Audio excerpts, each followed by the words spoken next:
طبيبة سعودية تقول: دخل علي رجل يسمى محمد في 30 من عمره، ومعه أم يحضنها لأنها تريد أن تهرب منه، وترمي خمارها فيعدله، وتعض يده وتخدشها وتبصق في وجهه وهو يتبسم.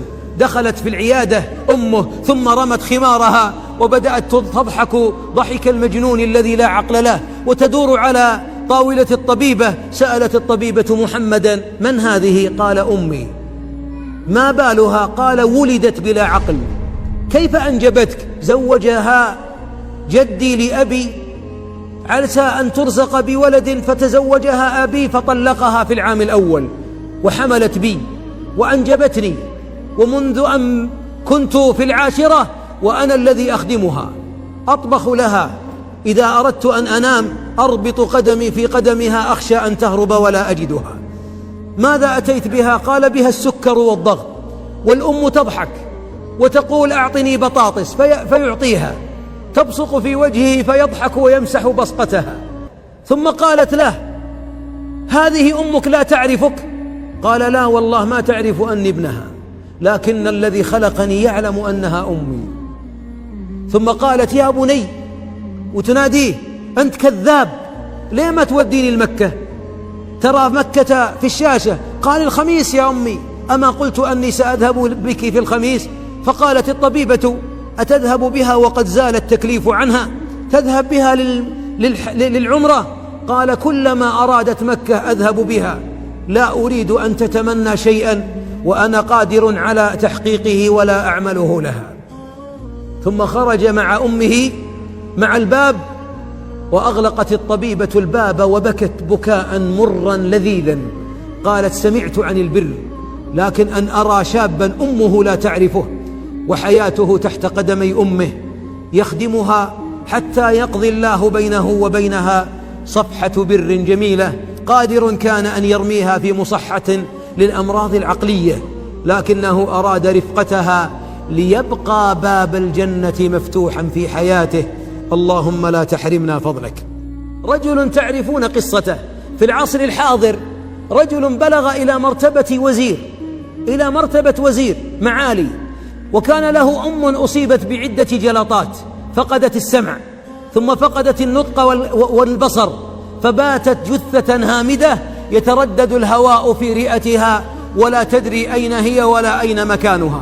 كان هذا الرجل أخذ أمه من المستشفى، هيأ لها غرفة في بيته، وكانت لا تدري من هي ولا أين هي، فكان يدخل عليها قبل خروجه للدوام فيضع خده على صدرها ويقبل يديها ورأسها، ثم يقول: والله إني أشعر إذا وضعت خدي على صدر أمي أن صدرها أن نفسها يتصاعد، ثم أضمها وأقول: أمي أنا سأذهب وإن بخير وكلنا طيبين، تامرين شيء؟ بنتي فلانة حولك ونحن حولك، والله خليك لنا. يقول لي: لا تسمع، لا ترى، لا تتكلم. لكن يوما رأيت دمعة تخرج من عينها، فقدت الحواس لكن قلبها لا زال يعرف.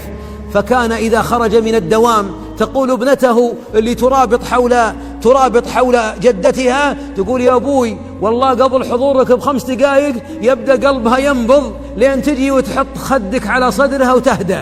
نعم، عاش معها 7 سنوات تحت قدميها يرقيها كل يوم. مهامه أكثر من مهامنا، عمله أهم من عملنا، أعماله أكثر من أعمالنا، ولكنه ما وجد، ما تعلل وما ترك حلوة اللبن ولا ترك باب الجنة، ولذا عاش سعيدا وعاش كل كرب يأتي إليه يفرجه ربه جل وعلا. طفل صغير قال له معلمه: إن الجنة حصباؤها لؤلؤ وحشيشها زعفران وملاطها مسك وترابها مسك. قال: هذا عندنا في البيت منه شيء كثير. فضحك المعلم وقال: في بيتكم تراب الجنة؟ قال: نعم. فأصبح الصباح وأحضر الطفل معه تراب من الرمل، رمل عادي. فلما فتح المعلم كيس الرمل فنظر قال: يا بني، قلت تراب الجنة ما قلت تراب بيتكم. قال: لكنه تراب مشت عليه أمي، وما مشت عليه أمي فإنه من الجنة. أمي تقول إن رسول الله يقول عليه الصلاة والسلام: إلزم قدميها فثم الجنة. أقدام أمك إن كانت على قيد الحياة فثمة الجنان تحتها. تبحث عن السعادة أين تبحثها؟ تؤمن مستقبلك في دراسة؟ ادرس. في وظيفة؟ توظف. في زواج؟ تزوج. في أولاد؟ أنجب. لكن والله ليس هذا كله السعادة. السعادة أن تلزم أقدامها حتى يفترق أقربكم إلى الموت عن الآخر. هذه السعادة. ولذلك قال الله جل وعلا: وقضى ربك التوحيد ألا تعبدوا إلا إياه وبالوالدين. ليس بعد حق الله إلا حق الوالدين، ثم تترتب الحقوق بعد ذلك. كما قال الإمام أحمد. أتدري ماذا قال الإمام أحمد؟ الإمام أحمد يقول: بر الوالدين كفارة لأكبر الكبائر. الله أكبر. أكبر الكبائر اللي يرتكبها الإنسان إذا تاب وأناب وأراد الله أن يتوب عليه فليبر والديه. وقد روي عن ابن عباس رضي الله عنهما: رجل قال: يا إمام، كنت أحب امرأة أحبها أعشقها فتزوجت رجلا غيري فحنقت عليها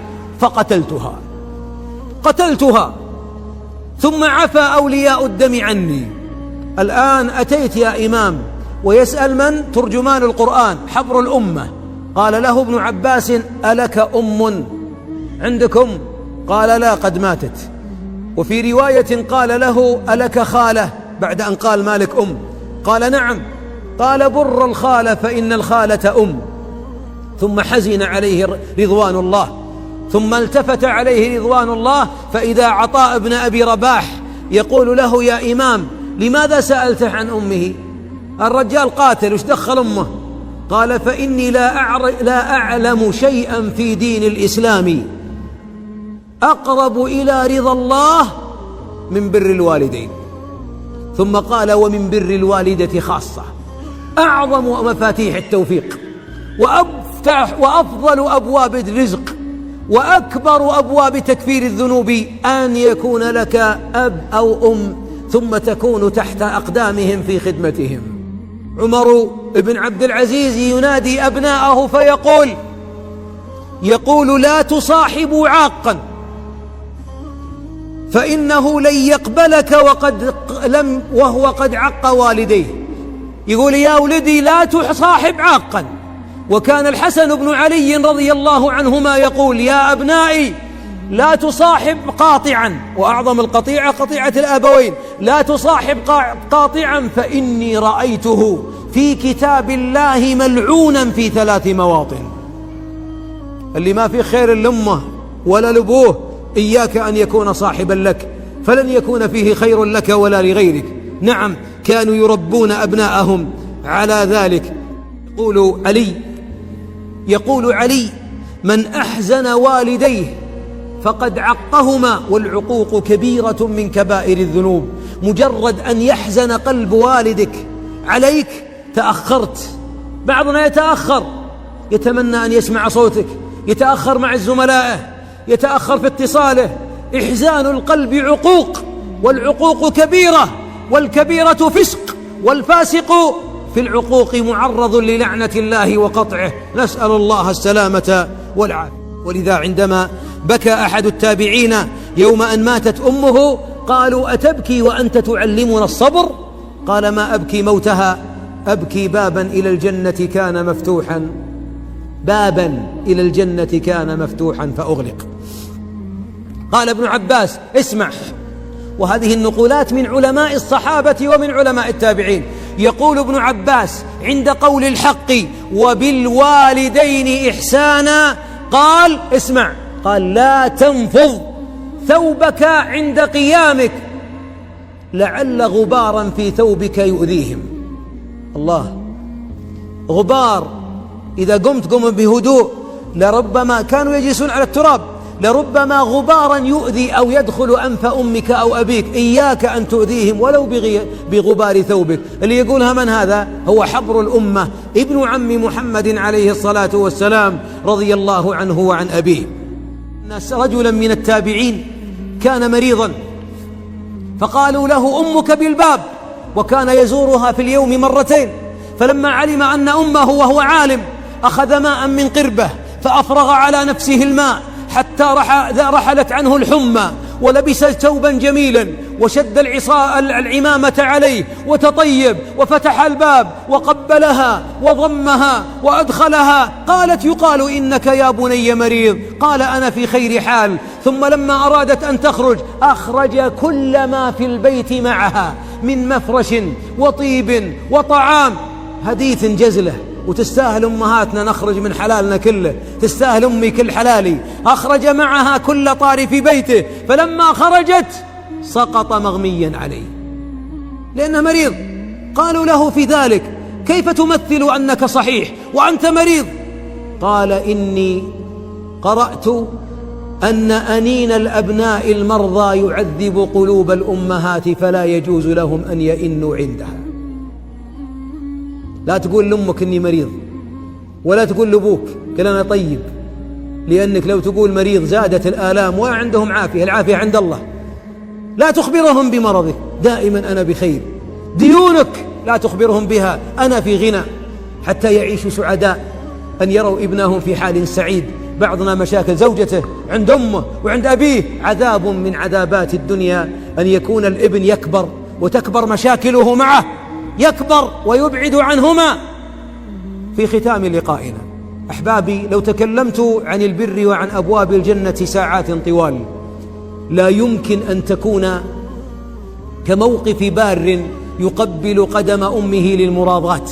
وقال بعض أهل العلم: قبلة قدم الأم تجوز عند المراضات فقط، وإلا فالأصل تقبل اليد والرأس. أجمل منظر في الحياة ابن انكسر بين يدي والديه يطلب رضاهما بعد أن سأل الله الرضا، وينظر فيهما وينظر في عينيهما ويقول: ربي ارحمهما كما ربياني صغيرا. وأقول للآباء وأقول للأمهات: لو تكلمنا عن البر 1000 سنة لن يستفيد أبناؤنا بالحديث عن البر حتى يروا مواقف البر منا في حياتنا عند أبوينا. إذا شافونا بررة نكسر ونخفض ونعطي المال ونفرح ونقطع المشاغل حتى نكون تحت أقدامهم.